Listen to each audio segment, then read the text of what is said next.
नमस्कार। आप सभी जो है सुरक्षित होंगे, सेफ होंगे, खुश होंगे, आबाद होंगे। हम सारे लोग तो नहीं कहूँगा बट लेकिन बहुत सारे हम में से लोग होते हैं एनजीओ सेक्टर में जो इसलिए आते हैं वो किसी न किसी कॉज़ पे काम करना चाहते हैं। उनके अंदर एक पैशन होता है। मेरे अंदर भी कहीं न कहीं ये पैशन का कीड़ा है और मुझे एनजीओ सेक्टर के काम से बहुत प्यार है। कुछ ज़्यादा ही लगाव है। लेकिन हर एक को अपनी पैशन वाली जॉब मिल नहीं पाती है। मुझे याद है मेरे शुरुआती दिनों का ये किस्सा है और मैं ग्रीन पीस में जॉब करना चाहता था। मेरे पास बहुत ज़्यादा एक्सपीरियंस नहीं था और ग्रीन पीस में एज ए कैंपेनर काम करना चाहता था। समहाउ एक ना अट्रैक्शन था कि नहीं नहीं ग्रीन पीस में एज ए कैंपेनर काम करना है। तो मैंने अप्लाई किया पहली बार जॉब के लिए। पहली बार कोई रिस्पॉन्स नहीं आया। दूसरी बार जब मैंने अप्लाई किया तो मैंने जो मेरी सीवी थी उसको एक कैंपेन के फॉर्म में बनाया। और जैसे कि आपने देखा होगा छोटे बच्चे क्रेयॉन से उसको कल अपने पिक्चर या ड्राइंग को कलरफुल बनाते हैं।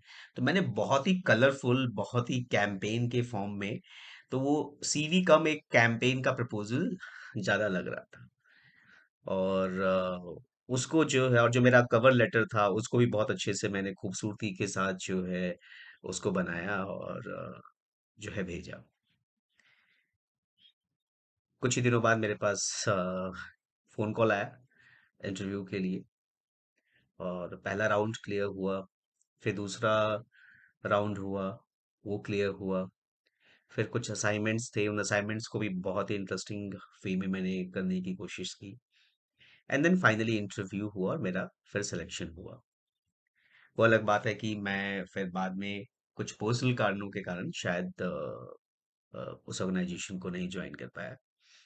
लेकिन मैं आपको ये कह रहा हूँ कि अगर आपके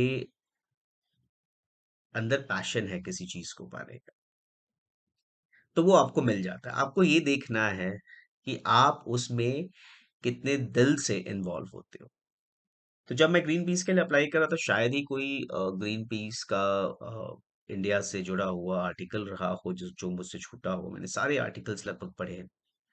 मैं मेरे पास एक नोटबुक होती थी और उस नोटबुक पे मैं पूरे उनके जो डेटा उनके प्रोग्राम्स उसको लिखता था, उनके ग्लोबल प्रोग्राम्स को समझा और उनकी टीम को देखा कि उनकी टीम में कौन कौन से लोग काम करते हैं, किस किस डिविजन्स में काम करते हैं, कौन कौन से लोग कौन कौन से प्रोग्राम्स को देख रहे हैं। एंड देन ओवरऑल बिकॉज मेरा जो वहाँ पे प्रोफाइल था सस्टेनेबल एग्रीकल्चर के लिए था कैंपेनर। तो ओवरऑल जो सस्टेनेबल एग्रीकल्चर के क्षेत्र में जो चीज़ें चल रही हैं, पॉलिसीज जो बन रही हैं उसको देखा और पढ़ा और समझा। मैं एग्रीकल्चर बैकग्राउंड से नहीं आता हूँ। लेकिन अगर आप एग्रीकल्चर बैकग्राउंड से नहीं हो इसका मतलब ये नहीं कि आप एग्रीकल्चर को नहीं समझ सकते या उसकी टेक्निकलिटीज या पॉलिसीज को नहीं समझ सकते हो।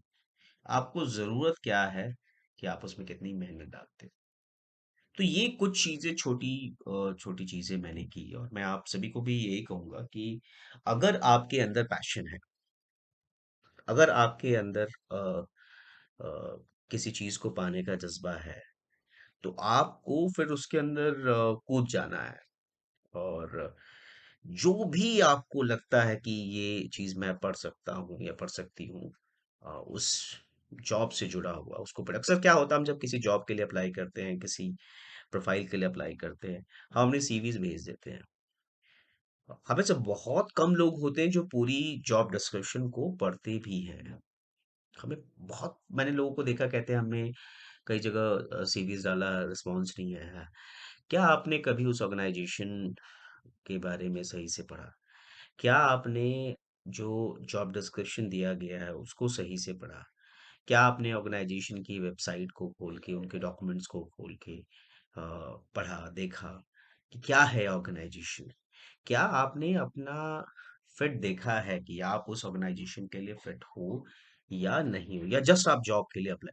अगर सिर्फ आप जॉब के लिए अप्लाई करना कर रहे हो तो हो सकता है आपका कॉल आ जाए, हो सकता है आप सेलेक्ट हो जाए।